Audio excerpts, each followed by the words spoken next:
आधा चैप्टर अपन ने पिछले पार्ट में किया था, बाकी का चैप्टर अपन देख रहे हैं। क्रियाकलाप 4.6 है। आइए प्रयोग करें। एक चुंबकीय दिक् सूचक और एक छड़ चुंबक लेनी है आपको। एक क्षैतिज सतह पर चुंबकीय दिक् सूचक रखिए और उसकी सुई के विरामावस्था में आने की आपको क्या करनी है, प्रतीक्षा करनी है। अब धीरे धीरे छड़ चुंबक का उत्तरी ध्रुव दिक् सूचक सुई के उत्तरी ध्रुव के पास लाए, जैसा कि आपको चित्र 4.9 के अंदर दर्शाया गया है। इस तरीके से आपको क्या करना है। दिक् सूचक सुई का अवलोकन करिए। आप क्या देखते हैं, क्या सुई विक्षेपित होती है? यदि हाँ तो किस दिशा में विक्षेपित होएगी? अब छड़ चुंबक के दक्षिणी ध्रुव के पास उपरोक्त चरण दोहराइए। क्या आप इस बार कोई अंतर देखते हैं? तो ये देखो, दो अलग अलग तरीके से आपको दे रखा है। इधर दोनों तरफ छड़ चुंबक रखी हुई है, जिसमें क्या है, दोनों के सिरे चेंज कर दिए हैं। पहले उत्तरी ध्रुव है, फिर दक्षिणी ध्रुव है, और इधर क्या है, कंपास रखा गया है। फिर आपको क्या करना है, नोट करना है। तो अपन क्या देखेंगे इसके अंदर, दो छड़ चुंबक लिए अपन ने, हर चुंबक पर उत्तरी और दक्षिणी ध्रुव बने हैं। इन्हें चुंबक फर्स्ट और सेकंड बोला जाता है, ताकि वे आसानी से क्या है, आगे पीछे खिसक सके। कि पहले वाला जो प्रयोग है उसको अपन अच्छे से देख रहे हैं। पहले चुंबक फर्स्ट को 5 या 6 गोल पेंसिलों पर रखा गया है। अब प्रयोग करके देखते हैं। तो अपन पहला केस क्या देखते हैं कि चुंबक सेकंड का एक सिरा चुंबक फर्स्ट के एक सिरे के पास लाया गया। ध्यान रखा कि दोनों चुंबक आपस में क्या है, छुए नहीं। तो देखने में क्या आता है कि चुंबक फर्स्ट आगे बढ़कर क्या है, पास आ जाती है। इसका मतलब है कि एन और एस एक दूसरे को क्या है, आकर्षित करते हैं। दूसरा केस क्या था कि अब चुंबक सेकंड का दूसरा सिरा चुंबक फर्स्ट के उसी सिरे के पास लाया, तो क्या होगा, चुंबक क्या है, दूर हट जाएगी। यानी एन एस या एन एन और या एस एस एक दूसरे को क्या है, धक्का देते हैं। तो अपन निष्कर्ष क्या निकाल सकते हैं कि असमान ध्रुव क्या है, आकर्षित करते हैं, और समान ध्रुव एक दूसरे को क्या है, प्रतिकर्षित करते हैं। फिर लोहे की छड़ वाला अपन प्रयोग देखा हो, तो उसमें क्या किया गया कि पहले जहाँ चुंबक सेकंड था, अब उसकी जगह लोहे की छड़ रखी जाती है। इस लोहे की छड़ को चुंबक फर्स्ट के पास लाया जाता है। तो क्या बात, लोहे की छड़ का एक सिरा एन ध्रुव से भी आकर्षित होता है और दूसरा सिरा एस ध्रुव से भी आकर्षित होता है। क्यों? क्योंकि लोहा चुंबक के पास आने पर अस्थायी चुंबकन बन जाता है, इसलिए लोहे की छड़ हर ध्रुव को क्या करती है, आकर्षित करती है। तो चुंबक क्या होता है, समान और असमान ध्रुव पर निर्भर करता है, और लोहा दोनों ध्रुव से ही क्या है, आकर्षित होता है।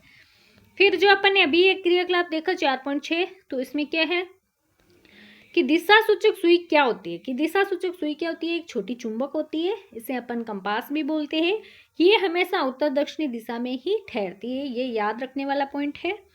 स्टेप फर्स्ट क्या करना है, दिशा सूचक सुई को समतल सतह पर रखा जाता है, उसे स्थिर होने दिया जाता है। फिर ऑब्जर्वेशन करते हैं कि सुई क्या है, एन और एस दिशा में क्या है, रुक जाती है।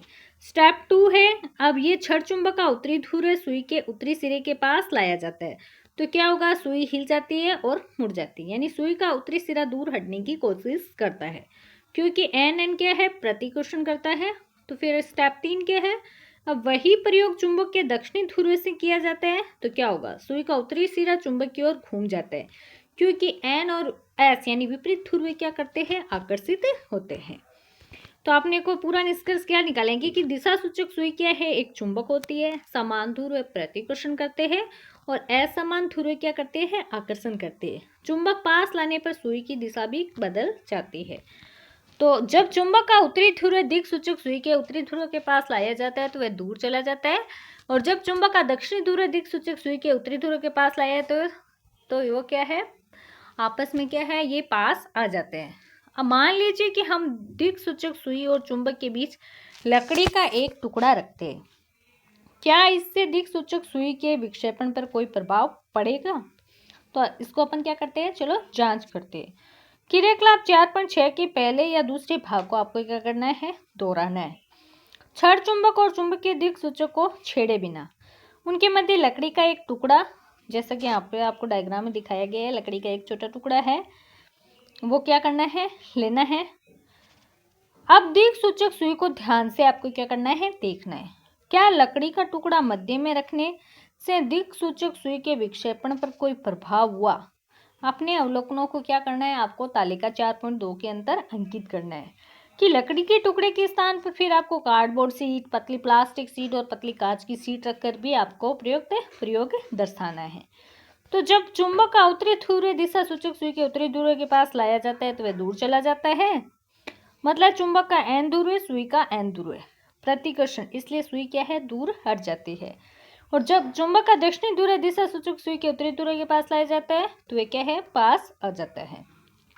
और अगर चुंबक का दिशा सूचक सुई के बीच लकड़ी का टुकड़ा रखेंगे तो क्या होगा, तो इसके अंदर क्या करते हैं अपन, इस तरीके से पहले तो क्या है, लकड़ी का टुकड़ा रख देंगे, फिर अपन ऑब्जर्वेशन करेंगे तो चुंबक का प्रभाव क्या है, लकड़ी के आर पार क्या है, मतलब चला जाता है। तो दिशा सूचक सुई फिर से क्या है, घूमती है, लकड़ी के रखने से कोई फर्क नहीं पड़ता। तो मतलब चुंबक का प्रभाव लकड़ी के आर पार क्या है, चला जाता है। स्टेप 4, अब लकड़ी की जगह आपको कार्डबोर्ड, पतली प्लास्टिक सीट और पतली कांच की सीट रखनी है। हर बार क्या है, सुई घूमती है, यानी चुंबकीय प्रभाव बना रहता है। तो फाइनल निष्कर्ष अपन कंक्लूजन क्या निकालेंगे कि चुंबकीय प्रभाव लकड़ी, प्लास्टिक, कांच, कार्डबोर्ड से होकर गुजर सकता है। यह पदार्थ चुंबकीय प्रभाव को नहीं रोकते, इसलिए चुंबक बिना छुए भी असर दिखाता है। तो अपन इस तरीके से इनके अंदर अवलोकन में ये लिखेंगे कि ये क्या है, प्रयोग, इनसे कोई फर्क नहीं पड़ता, ये अपना काम करती रहती है। जब चुंबक और दिक्सूचक सुई के मध्य उपयुक्त उल्लेखित किसी भी सामग्री की शीट रखी जाती है तो आप सुई के विक्षेपण में कोई विशेष परिवर्तन नहीं देखेंगे। इसलिए हम ये निष्कर्ष निकाल सकते हैं कि चुंबकीय प्रभाव अचुंबकीय पदार्थों के भीतर से होकर भी उनके पार जा सकता है। अब आपको क्या करना है, चुंबकों के साथ क्या करना है, मनोरंजन। चुंबकों के बारे में जानने के बाद रेशमा क्या है, उत्साहित थी और उसने अपने विद्यालय के मेले में चुंबकों का उपयोग करके कुछ रोचक क्रियाकलाप आयोजित करने का निर्णय लिया। आप भी उन्हें अपने लिए बनाने की कोशिश कर सकते हैं और कुछ अन्य रोचक वस्तुएं बनाने पर भी विचार कर सकते हैं।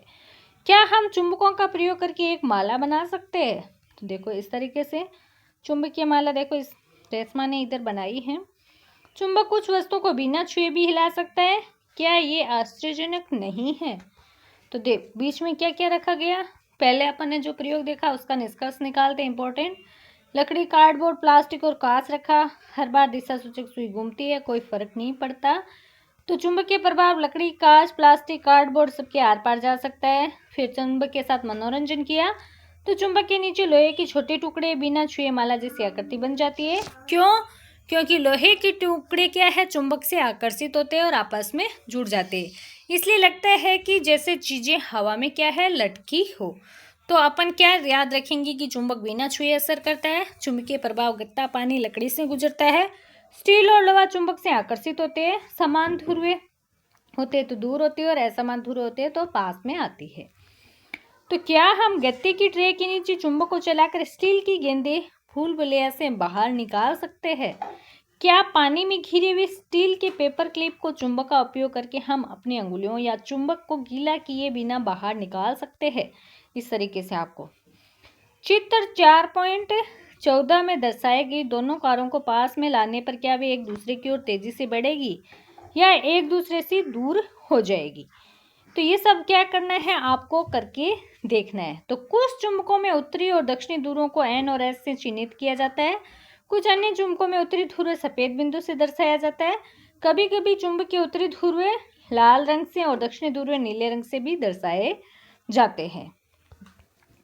तो अपन देखो भूल-भुलैया स्टील की गेंद वाला देखते हैं।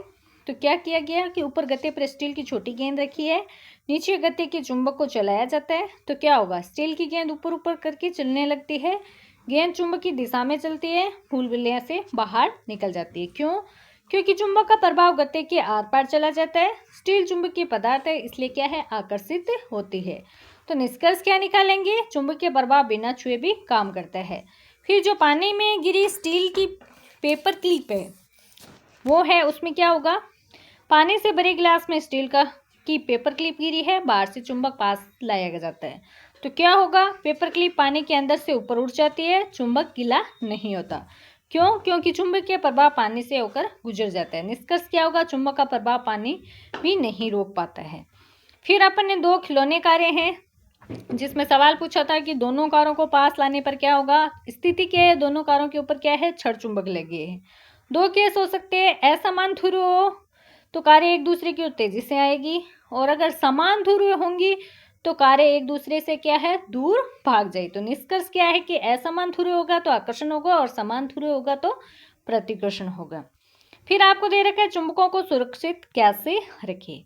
चुंबक कहता है मुझे ध्यान से रखो, मुझे जोड़ों में इस प्रकार रखो कि दोनों चुंबकों के विपरीत ध्रुव एक ही तरफ हो, दो चुंबकों के मध्य एक लकड़ी का टुकड़ा हो तथा सिरों पर नरम लोहे के टुकड़े हो। मुझे गर्म मत करो और गिराओ मत, मुझे हथौड़ों से मत पीटो, मुझे मोबाइल फोन या रिमोट के पास मत रखो।